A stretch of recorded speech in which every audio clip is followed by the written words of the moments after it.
But at the end of the day, I still think, he's a top 10 quarterback, and you can evaluate where you think he falls in sort of that pecking order.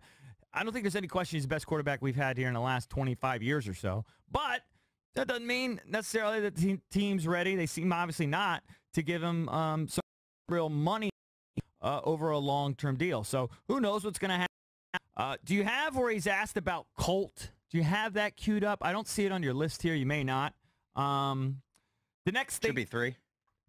Number 3? Okay, yeah. Yeah, see if you play that where he talks about Colt here for a little bit. How comfortable? Colt McCoy's done an excellent job here. I've always been comfortable with Colt. That's all you got? That's all? I told you there's a quick one about Colt. Well, what else does he say? I can pull the full clip. Just give me a second. What else say beyond that? I'd like to hear that. Well, why don't you also play? Can you play the second cut and also look for something? Maybe you can't. Play the second cut where he talks about, they kind of need to have their ducks in a row because, they don't know what's going to happen with Kirk. I think we have to. There's ways to plan for it. We just have to make sure we have all our ducks in a row, whether he's here or not. We have to figure out ways that we're going to make this team better. And then in order to make the team better, obviously we have to look at each individual position and target the guys we want and do the best we can to get the guys here. And there's no guarantee that they're going to sign here anyway. So we still have to have plan A, plan B, plan C, plan D. And that's something that we have to do as an organization and be diligent and study it and make sure we're ready to go no matter what happens. I look at the total numbers in the last 3 years, and my fuzzy math gives me 13,176 yards and 81 touchdowns. Now, he does have 36 picks. That's nothing compared to the 81. That's 2 to 1. That's more than 2 to 1. And then his quarterback rating's got to be somewhere in the high 90s, right? Now he's 24, 23, and 1 in terms of his wins. So, but he's got one playoff performance. He's had a woeful defense the entire time. But if you look at those numbers, 13, 176, and 81 touchdowns, you find me how many guys have done that in 3 years. Now, obviously Breeze and Brady and Rodgers, those types of guys. Certainly in the top 10. But that's top 10. Yeah. There's no doubt about it. He's the best quarterback they've had in the last 25 years, but they're not super committed to him.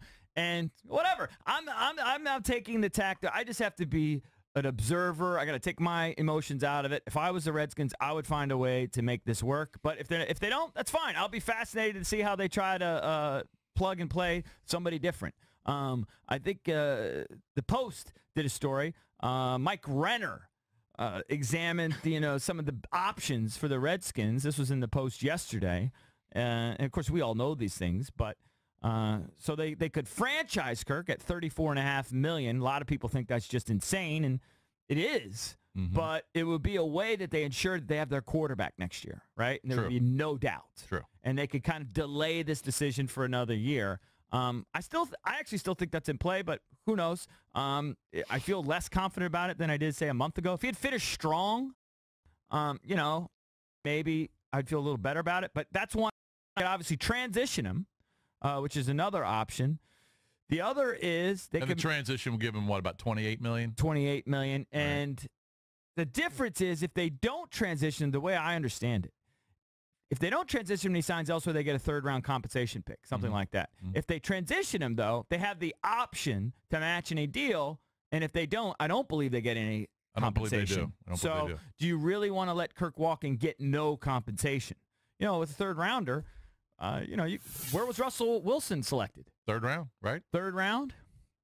No, maybe you can find his replacement there. I don't know. I think drafting a quarterback is a complete crapshoot. I mean, look what's happened. The benefit, by the way, transition would be just to see what type of market you get to see the market.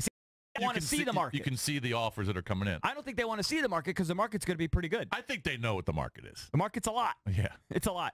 The other thing. I mean, you just got to do the math and figure out what the guys like Stafford and Carr are signing for. Well, increase that by a little bit, and that's where it's. Another option, and Mike talks about here in the Post, Mike Renner. Obviously, and people have talked about this for the last year or so. Maybe for Alex Smith to be available. They gave Pat Mahomes there an opportunity to start. Seemed to do well, and his opportunity there for the Chiefs. Well, he's obviously the future in Kansas City. Yep. When is that going to start? And then the Vikings. They got a bunch of quarterbacks now. Case Keenum, believe it or not, may have locked up that job. Where does that leave Teddy Bridgewater and Sam Bradford? One of those guys is going to move on. Mm-hmm. One of them. If not both. Yeah, if not both. So there will be some options. Then, I think they're settled to pick around 13, something like in the draft. It's 13, yep. A bunch of quarterbacks coming out. Maybe they can hope that one of them will be there. can roll the dice there. But they do have options. I think the option for stability and to win immediately is to have Kirk Cousins there behind center, but they can go different routes. Best option is to have Kirk Cousins there for the next 5 to 7 years. I think so, but they may not agree. If you're not willing to pay him, and if he's not really interested in signing here, he wants to go elsewhere, then you have to look in those They'll still play the games, and they'll have down there that presumably can, get him to the line of scrimmage and run plays. How good they'll be, who knows?